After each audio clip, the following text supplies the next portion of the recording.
அதே சாக்லேட் சாப்பிட்றாங்க வந்துச்சு டாக்டர். பஞ்சு மிட்டாய் சாப்பிடலாமா டாக்டர்? Okay doctor. அதான் ஒரு ஒன்று பிடிக்கிட்டீங்க, மறுபடியும் இன்னொரு போடலாம். ஓகே.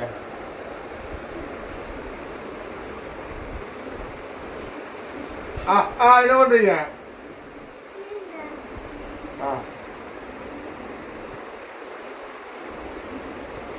வயிற்று டாக்டர்.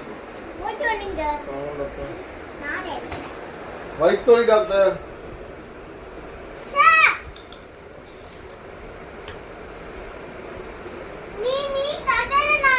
நீங்க தான் டாக்டர்.